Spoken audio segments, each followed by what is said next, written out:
Hi everybody, Christina here, and today I'm here to answer a question. And the question was, how do I keep track of my story when I'm writing one when I have so many ideas in my head? And the answer to that is you just have to stay focused. Usually when I start a new story, I open up Notepad, not even Word, and I just jot down a bunch of ideas from where I'm thinking that I want to take them from start and to finish, the characters that come in. I try to write a summary of it as much as I have.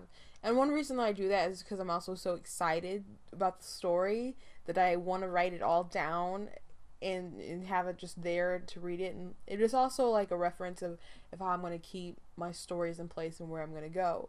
And by the time I might actually finish the actual writing of it, it might be completely different, or there's at least a ton that is different from what I actually wrote down. But I did reference it quite a bit, and I'm like, okay, what's the next step that I'm maybe going to take? So that does help a lot actually, and I recommend kind of knowing where you're going. There's a lot of stuff that I write and I don't know what I'm gonna do. Like Sunrise Sunset, I did not know what Roxy slash Lila was until probably that chapter when I revealed what she was, or maybe a chapter before it. It was at that point that I needed to kind of make a decision, and maybe it kind of feels like it was readers kind of anxious and anticipating it, like, oh, why is it taking so long and dragging out? It's because I didn't know either. I was on the journey with you. I didn't know myself.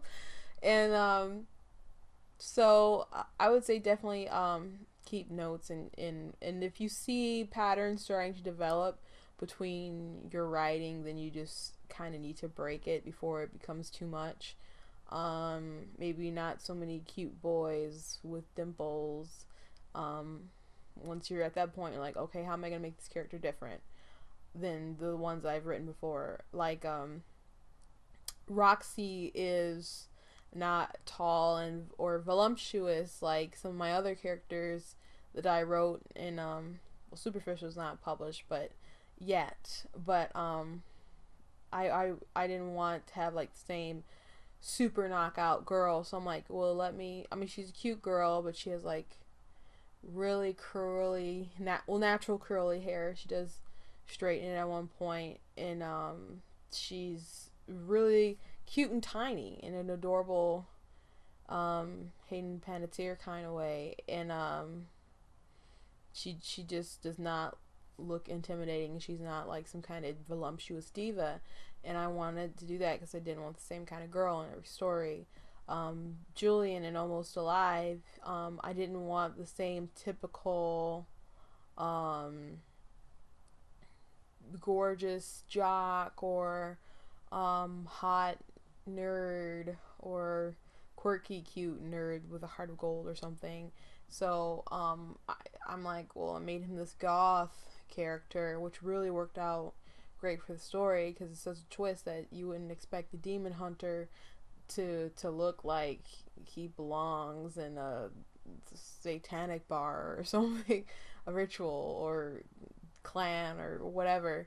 Um, it's a really interesting twist for my story, and I'm glad that I did it. And I'm trying to be different on because you don't want people to say that you're one note.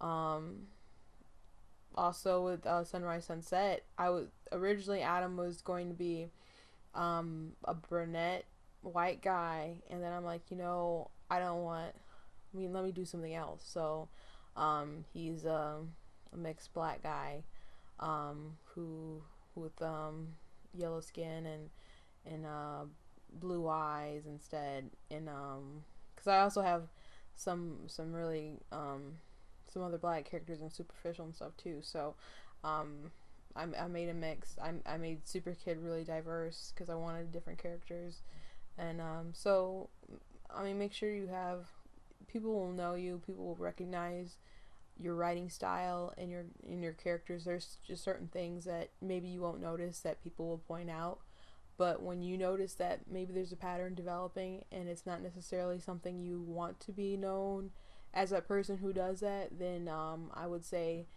try to break those habits and change it up and switch it up a little bit. But definitely take notes.